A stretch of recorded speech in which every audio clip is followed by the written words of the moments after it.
केवल एक लक्षण से भगवान की पहचान नहीं होती। अब हमने सिर्फ श्री कृष्ण जी को एक चमत्कार से के मोर ध्वज राजा के पुत्र ताम्र ध्वज को आरे से 2 फाड़ करवा के मृत हो गया था, उसको जीवित कर दिया। हमने उसको परमात्मा की संज्ञा में ले लिया और आज तक गुणगान किए जा रहे। और ये परमात्मा का इतिहास, उनकी जीवन लीलाएं में भरी पड़ी हैं, इनको क्यों नहीं हमने स्वीकारा? क्योंकि परमात्मा से परिचित नहीं था कोई। जो महापुरुष परमात्मा से परिचित हुए उनकी भी किसी ने नहीं मानी, जिस कारण से अभी तक ये परमात्मा हम तक परिचित नहीं हुआ और हम इनको पहचान नहीं सके, जिस कारण से हम भटक रहे हैं। अपुण्यात्मा दूसरा लक्षण भगवान का क्या बताया है कि जैसे भगवान निर्धन को धनवान बना दे, रंक को राजा बना दे, इसके लिए श्री कृष्ण जी को किस लिए हमने भगवान माना था कि विपर सुदामा का एक मकान बना दिया था। अपुण्यात्मा ब्राह्मण हो तो सुदामा जैसा हो। सुदामा जी और श्री कृष्ण जी ये क्लास फेलो थे, सहपाठी थे। कर्मानुसार श्री कृष्ण जी द्वारका के राजा बन गए और विपर गरीब था, इतना गरीब था कि उसको कभी कभी तो बच्चे भूखे सो जाते थे। और वो अपनी पत्नी को बताया करते थे सुदामा जी कि मेरे जो द्वारका के जो राजा हैं श्री कृष्ण, वो मेरे सहपाठी थे, क्लास फेलो थे, बहुत ही अच्छे हैं, बहुत ही अच्छे हैं, मेरी बहुत श्रद्धा करते थे, ब्राह्मण होने के नाते मुझे पूज्य समझते थे। हम सहपाठी होते हुए, हम उम्र होते हुए मेरा इतना आदर करते थे। अब सुदामा की पत्नी ने कहा कि फिर आप जाओ राजा से कुछ मांग लाओ, हम बहुत दुखी हो गए हैं टोटे में। अब सुदामा जी कहा करते थे ब्राह्मण का काम मांगने का नहीं होता है, जो मांगे सो बढ़वा कहिए दर दर फिरे अज्ञानी, और जोगी जोग संपूर्ण जिसका मांगना पीवा पानी। ब्राह्मण का काम मांगने का नहीं होता। हम अपनी कथा कहानी कह करके बेशक थोड़ी बहुत दक्षिणा ले सकते हैं, मांगेंगे नहीं, कोई अपनी स्वेच्छा से दे तो सुदामा जी भ्रमित नहीं किया करते थे जनता को, सत्य कथा जितना उनको ज्ञान था उतना ही बताते थे। तो जनता का एक स्वभाव है कि जब तक उनको कोई पाखंड ज़्यादा ना दिखावे उसके साथ नहीं लगते। तो सुदामा जी की स्थिति घनी गिर गई, बिल्कुल बहुत बुरा हाल हो गया। पत्नी के बहुत बार कहने के उपरांत सुदामा जी ने सोचा या रोज लड़े हैं, चल आज एक चक्कर लगा आता हूँ। उधर से पहले जैसे अपन जाते हैं, कोई तो फल ले जाता है, कोई मिठाई ले जाता है, ये पहले से ऐसी थी कुछ रास्ते में, और कुछ वहाँ आदर सत्कार के लिए जिस मेहमान के जिसके भी जाते थे रिश्तेदार के, लेके जाया करते कुछ खाद्य पदार्थ। अब गरीब ब्राह्मण के घर पर कुछ नहीं था, उसकी पत्नी ने थोड़े से चावल भून के बांध दिए, अगले ये सत्कार के लिए ले जाओ राजा के घर में, श्री कृष्ण के घर। अब आप जी ने सुदामा जी की कथा तो बहुत बार सुनी है। अब देखो श्री कृष्ण जी सतोगुण प्रभु हैं, विष्णु जी अवतार हैं, और श्री विष्णु जी के छाती में लात मार दी थी एक भृगु नाम के ऋषि ने, तो भी उन पर क्रोध नहीं कराया था, इतने नेक आत्मा के हैं। अब सुदामा जी के फटे पुराने कपड़े, द्वार पे जाके खड़ा हो गया महल के राज दरबार के द्वार पे। उनको कहा कि जाओ भाई कहो श्री कृष्ण जी के आपका मित्र सुदामा आया है। श्री कृष्ण जी को पता चला, तभी नंगे पैरों भागा आया, अपने सहपाठी को लेकर साथ गया अंदर महल में। अपुण्यात्माओं, श्री कृष्ण जी ने पूछा कि और मित्र सुना, बच्चे परिवार कैसा है? तो सुदामा जी ने कहा भगवान आपकी रजा से सकुशल है, किसी चीज़ का कोई अभाव नहीं है। आपका पंजा तो हमारे सिर पर है। अपने आत्माओं ये भी ब्राह्मण है, श्री सुदामा जी ब्राह्मण हैं। उनका मुंह नहीं फटा कि तू कुछ पैसे दे दे, कुछ धन दे दे मेरे को। कहा कि आपकी दया से ठीक है, सब मौज हो रही है, कोई अभाव नहीं किसी वस्तु का। अब श्री कृष्ण जी को पता लग गया उसकी सतीथि को देखकर, फटे पुराने कपड़े, रातों रात वहाँ पर बेच दिया विश्वकर्मा और वो कारीगर सारे। सुदामा जी का एक सुंदर मकान महल बना दिया द्राविड़ देश में, और उधर से 1 हफ्ता 10 दिन सुदामा जी को अपने पास रख लिया, घर जाने दिया नहीं। अब हफ्ते 10 दिन के बाद या जो भी समय था उसके बाद सुदामा जी चलने लगे कि मुझे अब आज्ञा दो, बच्चों को संभालूं जाके। श्री कृष्ण जी ने उनको एक सुंदर कपड़े पहना दिए, बहुत बढ़िया मलमल के, और वो पहनकर चल पड़े।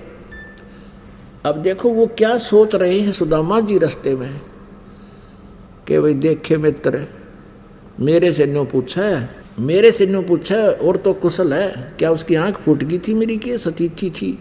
क्या श्री कृष्ण को पता नहीं चला कि मैं कितना कंगाल हूँ हैं? और मेरे से पूछा है, मेरे से कमाना चाहो है। देख लिए मित्र भी, इतने मन में दोष आ गया उनके। उस दोष का भी उनको फल भोगना पड़ा। बिल्लों ने सोचा, जंगली लोगों ने सोचा कि कोई सेठ आ रहा है, इतने गजब के कीमती कपड़े पहन रहा और अवश्य पैसे पाओगे।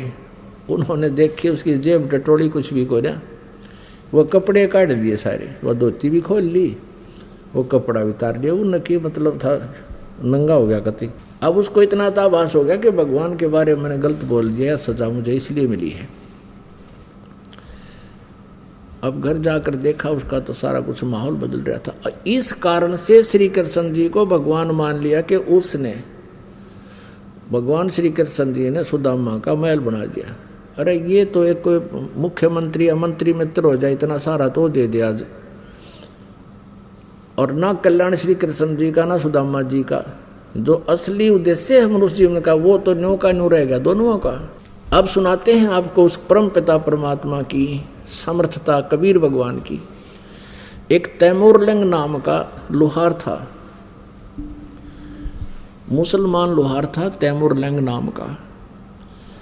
इतना गरीब था वो, अन्य साहूकार सेठ पैसे वाले व्यक्तियों की भेड़ बकरियां चराया करता था, और वो उनको वर्ष में 6 महीने में कुछ कणक दे देते थे। पहले ऐसा ही होता था, कपड़े दे देते कुछ, या गेहूं आटा बाजरा जो भी वो दे देते थे। और केवल वो 2 माँ बेटा थे,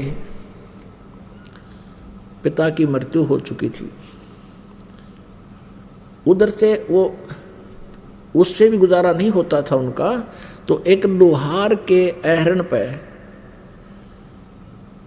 वो ओवर टाइम करा करता, सामने आकर उसका चोट मारा करता, जैसे कोई चमटे पलटे बनाया करते या फाली फूली ठीक बनाया करते थे। ऐसे गुजारा हो रहा था। अब तैमूरलंग की माता बड़ी धार्मिक प्रवृत्ति की औरत थी। कोई भी साधु संत या अतिथि आ जाता था उनके द्वार पे, आप भूखे सो जाते थे, लेकिन अतिथि को आहार कराते थे। कई बार तो ऐसी स्थिति आई है कि अपना आहार अतिथि को खिलाकर वो माँ बेटा भूखे सो जाते थे।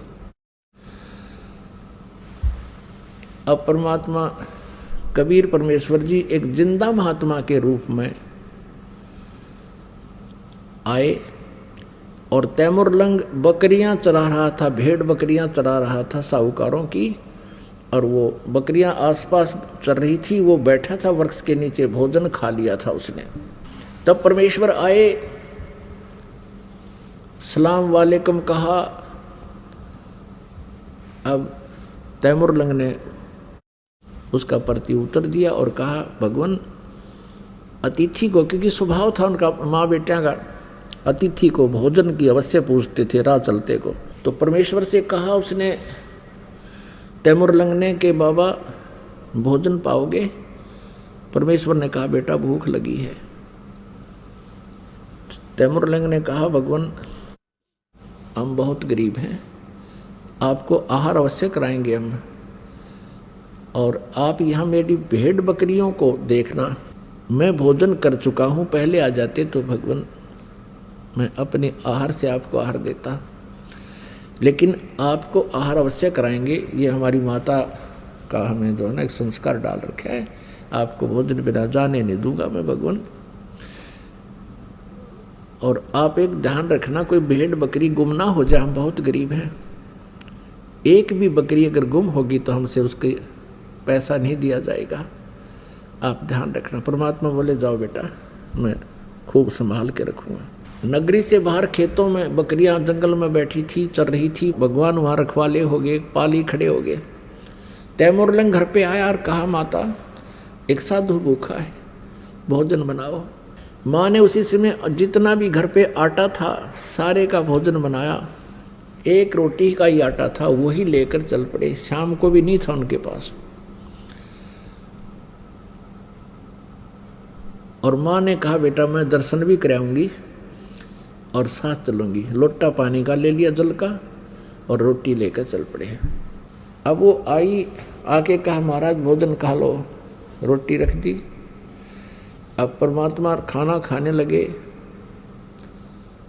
माई ने कम से कम 4-5 बार प्रार्थना करी, भगवान हम गरीब बहुत हैं।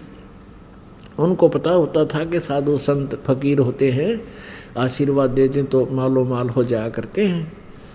और ये भी मानते हैं कि ना जाने परमात्मा किस वेश में आ जावे, ये आम कहावत थी।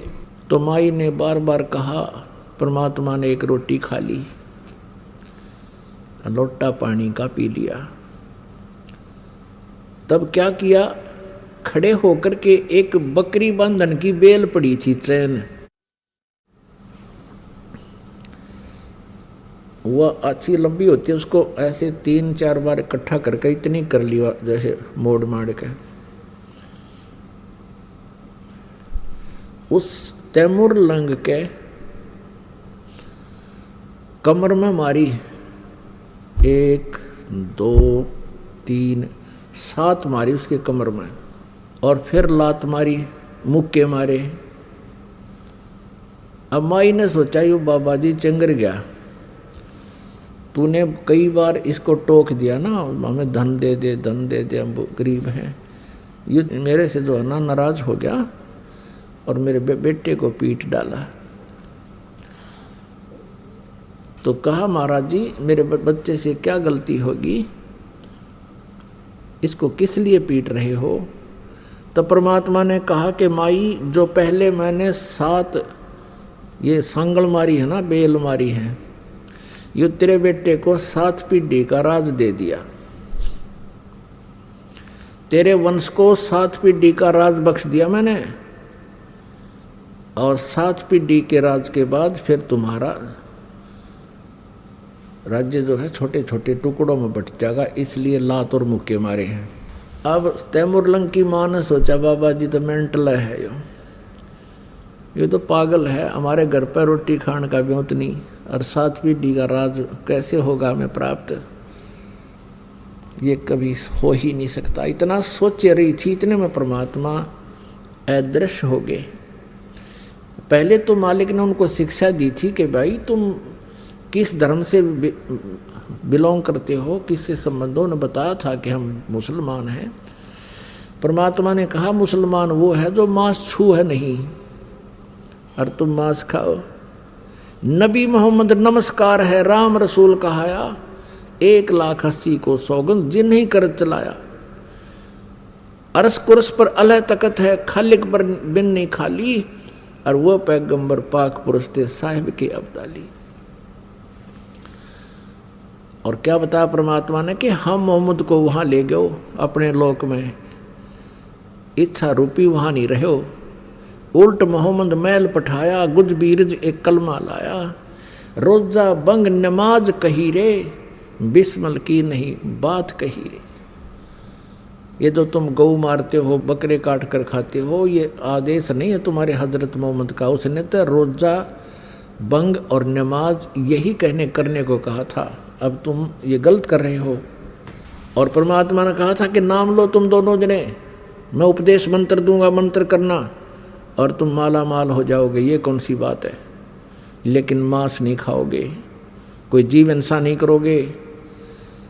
अब उन्होंने सोची भाई किसी तरह हमारा गुजारा हो जाए, और ये सारी यहाँ भर ली थी, नाम ले लिया था तो परमात्मा ने रोटी खाई थी, और खाना खा के फिर मारे उसका लात और गुस्से सांकड़।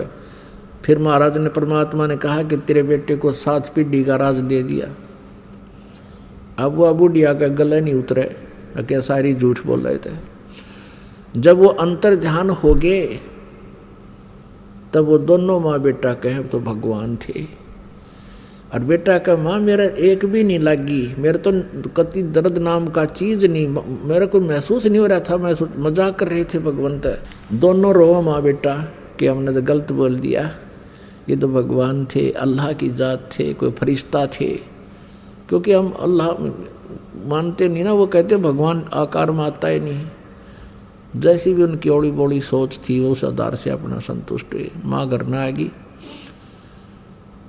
अब क्या हुआ, कुछ दिन के बाद रात्रि में स्वप्न आया तैमूर लंग को,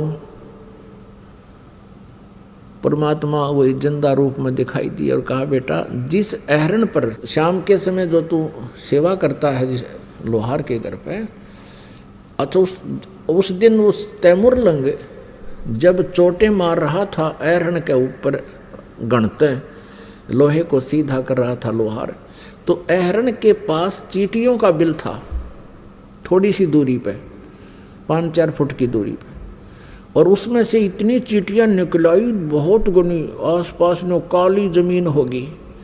और वो क्या सोच रहा था कि या अल्लाह तेरी लीला तू ही जाने, एक सींग जितने बिल में ये करोड़ों चींटियां कैसे समा रही हैं।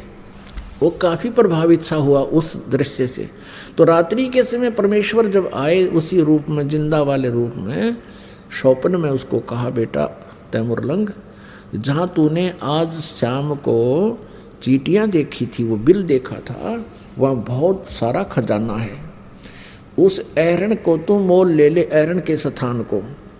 वो ऐसा 20-30-50 फुट की जगह थी और 50 गज जगह होगी। कहने लगे तू उसको मोल ले ले और उसके नीचे खजाना है, एकदम प्रकट ना करना, पहले कुछ बकरियां ले आना फिर बेच देना, फिर घोड़े ले आना बेच देना, ऐसे लोग समझेंगे कि इसने व्यवसाय में जो है ना वृद्धि होगी, ऐसे करना। सपने में बतला रहे हैं परमात्मा से कि भगवान हमारे पास तो पैसा ही नहीं है, वो अहरण नाला हमें देगा ही नहीं। तब परमेश्वर ने कहा कि ये मेरा काम है, तू प्रार्थना करना।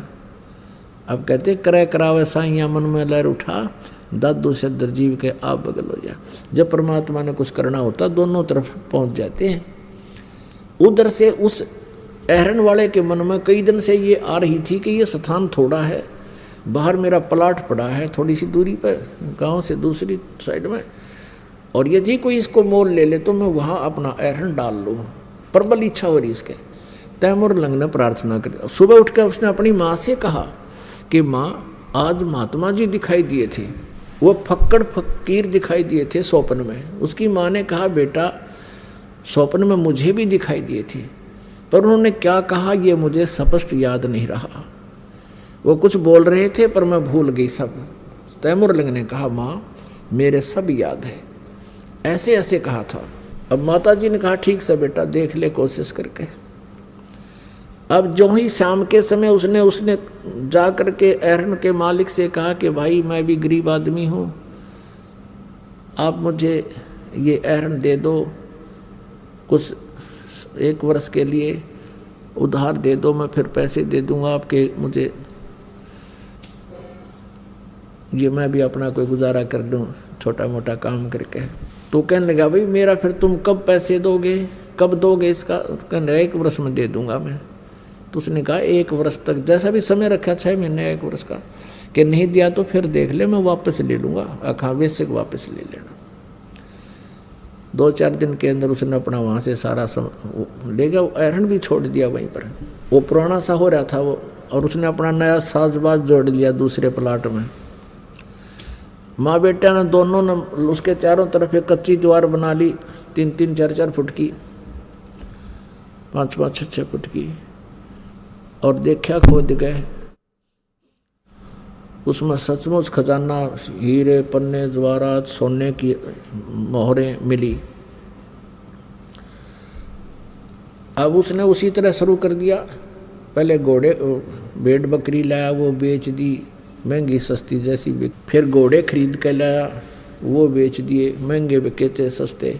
तो आम जनता को तो न्यू होगी भाई तैमूर लंग का हाथ पकड़ लिया भगवान ने, इसको व्यापार में व्यवसाय में बहुत बेनिफिट होने लग गया। अच्छा बढ़िया अपना मकान बना लिया, एरन को भी पक्का सा कर लिया। अब पहले वो जब पाली जाता था, बकरियों का पाली गया हुआ था बाहर, उसने क्या देखा कि उस नगरी के राजा के नौकर खेतों से चारा लेकर आ रही थी एक लड़की, युवा लड़की नगर की, उसको जबरदस्ती उठाने की चेष्टा कर रहे थे। वो राजा बहुत ऐसाई था, बड़ा निकम्मा था, ऐसे बहन बेटियों को उठा ले जाता था, किसी की हिम्मत नहीं पड़ती थी उसका कोई विरोध कर सके। अब उस लड़की ने आवाज़ लगाई, रे तैमूर लंग मेरी रक्षा करना भाई, मेरी रक्षा करना। अब तैमूर लंग ने देखा भी कौन छेड़ रहा किसी बेटी को। अब ये सूरवीर होते हैं जो, वो नहीं रुक सकते, किसी पर अत्याचार देख नहीं सकते। अब पाली दौरे तो लठ हो से एक, उसके पास तो लठ था, उठा लिया और भाग लिया ताबड़तोड़। और वो 5-6 जने थे राजा के सैनिक, वो उठा करके उसको घोड़े पर डालने लग रहे थे। उसने जाते उनका मट्टा मट लठ मारे, सारे का कट्टा कट मारे। फिर उन्होंने, वो कई जने थे, वो अकेला था, वो पीट दिया बहुत ज़्यादा, यानी मर्द करके डाल दिया, मार दिया इसको। लड़की को ले गए थे वह। जिसमें वो होश में आया उसको पता चला कि जुल्म हो गया भाई, तो उसके मन में ये आया कि मैं, हे भगवान, हे अल्लाह, मैं राजा बनूं और इस राजा को सबक सिखाऊं। उसके बाद ज़बरदस्त खटक लग गई थी, चसक लगी अंदर कसक। लेकिन गरीब आदमी तो कुछ भी सोचता रहे कैसे पार पड़े थी। पर जब उसके पास ये धन हो गया, उसका फेर हुआ, अंगड़ाई टूटी, क्यों आशीर्वाद परमात्मा का। उसके वही एक टारगेट फिट हो गया कि मैं इस राजा के राज्य को प्राप्त करूँगा। उसने जंगल में, बहुत गहरे जंगल में जाके एक एरन डाल लिया, एरन ले गया पाड़ का अपना करते हैं। और उधर से एक गांव के नगर के युवा बच्चों से कहा कि भी ऐसे ऐसे देखो, ये राजा जो है बड़ा निकम्मा है, अपने गांव की आसपास के इलाके की बहन बेटियों की इज्जत लूटता है, इसने कूटांगे। सारे हो लिए तैयार, ठीक सब भाई। अब बालक हो हैं, युवा बालक, यंग ब्लड, उसने उनको समझा दिया भाई इसके लिए तलवार बनावांगे और सेना बनावांगे और सबको 1-1 रुपया महीने का दिया करूँगा तुम्हारे को, अपने रिश्तेदारों को और सबको बुला लाओ, जवान जवान बच्चों को, और बताओ नहीं किसी को, और कोई पूछा तो कह देना कि हम फौज में भर्ती हो गए। तो उन्होंने ऐसा ही किया, हजारों की संख्या में सेना तैयार कर ली, तलवार बना ली, लोहार था, डाल बना ली, और भी सहयोग कर लिया। कई बच्चों ने लोहार क्या ना कहने का भाव ये है, घोड़े ले लिए, तलवार ले ली, धन हो गया था उसके पास। सुबह सुबह बकत से राजा का किला घेर लिया जाके और आवाज़ लगा दी, चारों तरफ घोड़े गूंज रहे हैं। राजा ने कहा अपने मंत्रियों से कि भी किसने आक्रमण कर दिया। अब देखा थोड़ा बहुत, सुबह सुबह थोड़ा सा सूर्य उदय होने ही वाला था। मंत्रियों ने कहा जी ना जाने कितनी सेना है, चारों तरफ से हमें घेर लिया है और सेना का कोई अंत नहीं है, कई हजार नजर आ रहे हैं और अब और कोई विकल्प नहीं है, सरेंडर करना पड़ेगा। उसने आवाज़ लगा दी कि या तो हथियार डाल दे, सरेंडर कर दे, नहीं तेरे को ख़त्म कर देंगे। राजा ने कहा भाई ठीक, देखा खड़ा होकर सचमुच जहाँ तक देखो सेना सेना दिखा, परमात्मा ने 1000 को 20,000 दिखाई दिए। उस राजा ने तुरंत सरेंडर कर दिया। अब वो पकड़ दिया राजा, उसकी सारी सेना को काबू कर लिया। लेकिन उस समय उसमें दया थी शेष, परमात्मा का आदेश था, उसकी याद थी। उस राजा को उसने मारा नहीं और कहा तू जा, चला जा कि तो और अपना करके रोटी खा ले, वो छोड़ दिया, मारा नहीं, लेकिन उसके शासन राज्य पर कब्जा कर लिया।